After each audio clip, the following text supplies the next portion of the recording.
В Якутске из перинатального центра Республиканской больницы номер 1 выписали семью, у которой родилась тройня. Уроженцы Нижнеколымского Улуса Мария и Кирилл Помогаевы стали родителями девочек. Торжественную церемонию выписки посетила наша съемочная группа. Уроженцы Нижнеколымского Улуса Мария и Кирилл Помогаевы стали родителями троих девочек. По словам врачей, роды прошли без осложнений. Сегодня малышек Софию, Таисию и Раису торжественно передали счастливым родителям. Хочу поблагодарить медсестер и врачей. Очень уход внимательный. За каждым ребенком отдельно медсестра следит, смотрит.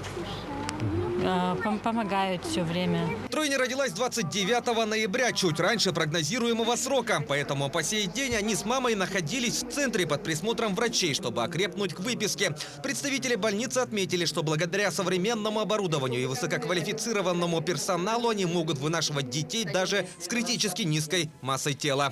Огромная работа нашей большой команды, перинатальной службы, всех диагностических служб.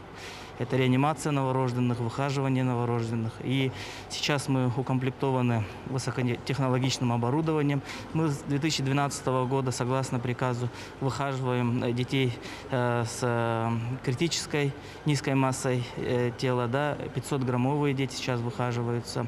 В этом году на территории республики родилось порядка 12 тысяч детей. София, Таисия и Раиса Помогаевы стали третьей тройней, рожденной в текущем году. Завершается год здоровья, и он завершается таким позитивным событием – рождение троих членов общества в такой замечательной семье, очень красивая семья.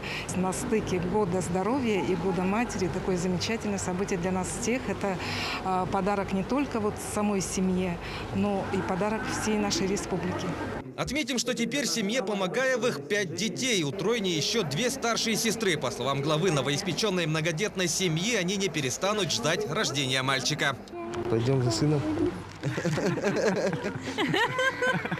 Помогаевы планируют некоторое время находиться в Якутске. Затем ближе к Новому году выбраться в Нижнеколымский Улус, где их, по словам главы района, уже ждут подарки и теплый прием. Власий Сергеев, Джулстан Иннокентьев, Якутск.